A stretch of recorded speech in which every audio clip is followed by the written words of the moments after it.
Hello friends. So today we are going to be looking at some Daniel Smith watercolor dot sheets.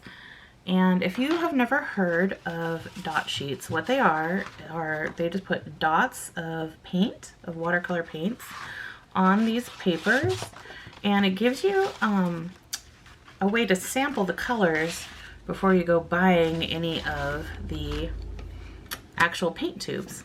So I'm going to go over one card per video. There are 4 cards total. These are the 238 colors to try sheets. So this is the first one we're going to go over today. I will show you the other 3. This is got the blues and greens and some violets on it. This one has a lot of your earth tones. They're really pretty. And then this one is got some of your specialty paints, as well as some browns and blacks, more earth tones. So we're going to be going over, I'm going to put these aside. We're going to be going over this one today. And I'm going to kind of just talk, I apologize. The kids are out playing and the dog is going crazy because she wants to go outside and play with them. So as we go through this card, I'm going to likely keep it this direction here so I can read it as I go through it. So I have decided to go with, this is Daniel Smith, and after a whole lot of research, I have decided to go with the Daniel Smith watercolors for my professional paints. It took a lot of time to kind of research how I was going to do this. I'm going to kind of go over the bottom sheet information so you can read it, but I will go over it as we go. Anywho, so I really like Daniel Smith. One, they're made in, like, their company isn't based in Seattle, which I'm a Washington girl, so go figure. I really love that about them. Also, with a few exceptions, their paints are completely vegan and they are pretty environmentally conscious. We will not get into these too much as far as topics today. I mainly just want to swatch out colors to see which ones I want to get. So we're going to have some fun and just swatch out all of these pigments. I'm going to do it on here versus on the paper I would normally use. I have not settled on a brand of paper that I like yet. I still have some Arches to use up that I had bought many years ago, way before I was vegan, but I guess their paper is not vegan. Arches, that is. But back to the watercolors, let's just focus because I have not picked a new paper company yet to go with.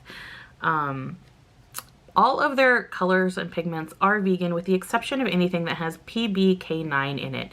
Now, when you hear me talking about pigments, you'll hear me refer to them. P just denotes the term pigment versus like D for dye or B for basic dye. So a lot of these are P, and then you'll have another letter which will represent one of the color categories. So R for red, O for orange, Y for yellow, G for green, B for blue, V for violet, BR for brown, W for white, BK for black, and M for metallic, although I don't know if we will see that in here. Now sometimes you'll see NA for pigment colors. That just means it's proprietary. I can talk today. And basically the company is creating that and it's just secret information for the company to know. The other thing I wanted to go over today, and I will point out if a pigment is vegan or not, by the way. So anything with PBK9 in it, so that for this company is sepia, ivory black, Joseph Z's neutral gray, and Payne's gray. Those are the only 4 colors that are not vegan. And they do not test on animals as a company as a whole. And there's no honey or ox gall in any of their paints, making them vegan.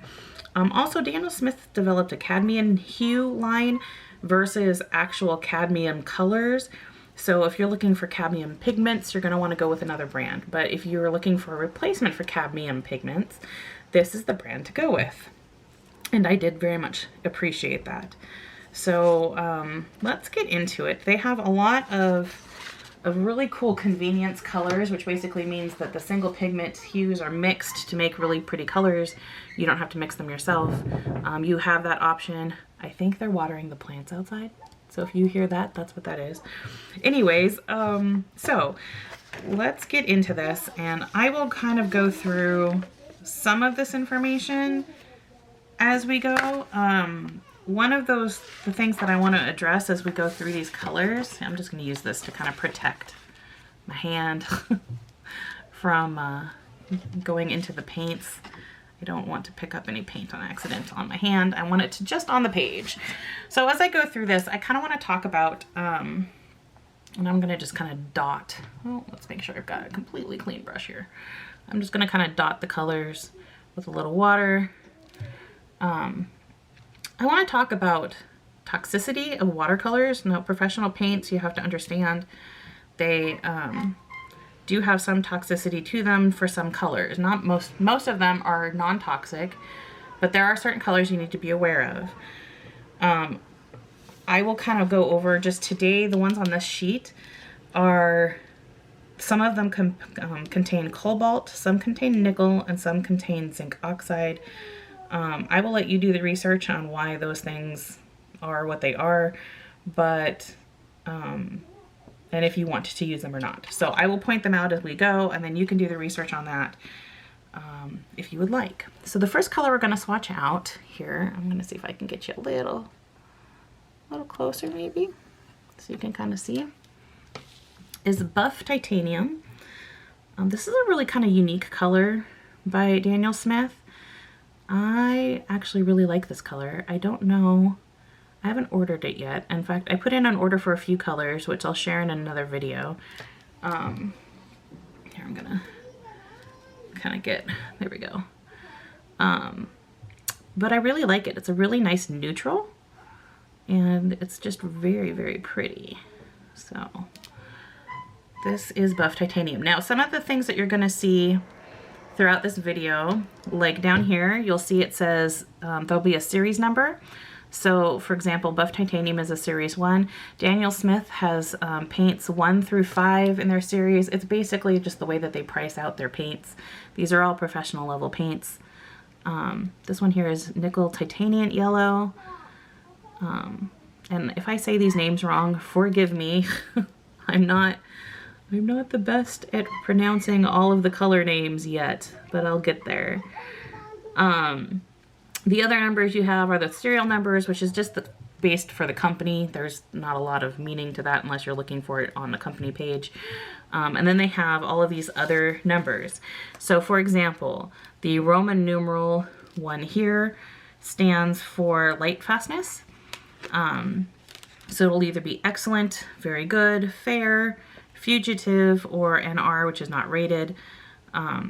The next number is an actual number, which in this case for Buff Titanium is 1. That just says if it's a staining or non-staining pigment. The Y or N that would be here is going to stand for granulation. So N is for no, and yes is for, or Y is for yes, varying degrees of granulation. So this is a granulating pigment. So it says, although I'm sure this would be a lot prettier on regular paper. Granulating pigments can be really, really pretty, but it's nice to know if you have granulating pigments or not. The next one, the circle, is level of transparency. So if you see a completely white circle, that means it's transparent. In this case, this means semi-transparent. Down here, you'll see a full circle, that means opaque.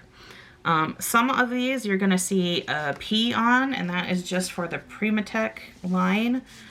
So for example, here you see the P, that means Primatech line. So now that we've gone over that, let's get back to swatching.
This one, oh my gosh, you guys.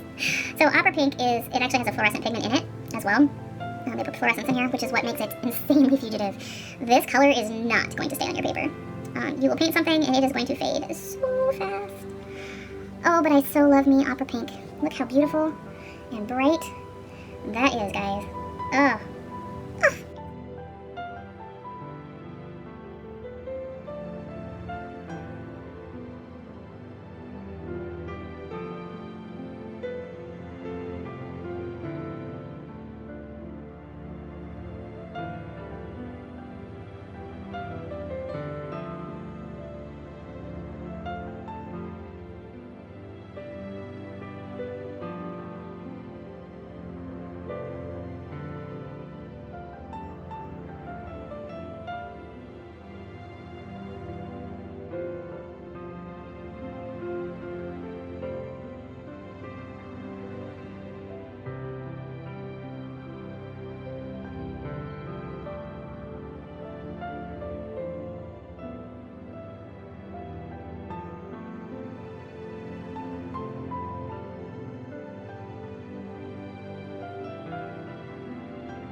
Rose of Ultramarine. Oh my goodness. Oh my stars. This is beautiful. This might be the winner on the whole page for me. Oh, it's so flipping pretty. Oh, you guys, it's so beautiful.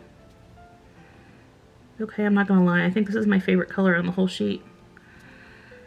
I told you I would like lose myself in all of these purples. Violets are where it's at for me, like for real. Oh, I could just play with this one. It does feel a tiny bit gummy. It's not that bad. Oh, and it's granulating. Oh, can we play? Can we? Oh, my battery's gonna die. Look how pretty. That's the Rose of Ultramarine. I really hope that this lasted long enough for you guys to see it all. So here's the final page. Oh my goodness. So much stuff. I love it so much. I'll go over my favorites really quick. Rose of Ultramarine. Permanent Violet is really pretty. I also like this quinacridone violet. Opera Pink. Quinacridone Pink, which is right here. Actually, all of these, I love these two. Quinacridone Lilac and Quinacridone Magenta. Oh, of the reds, I think that the Anthracenoid Red is one of my favorites, as well as the Permanent Alzarian Crimson. Organic Vermilion is one of my favorite oranges by far. Pyrrole Scarlet's also really pretty.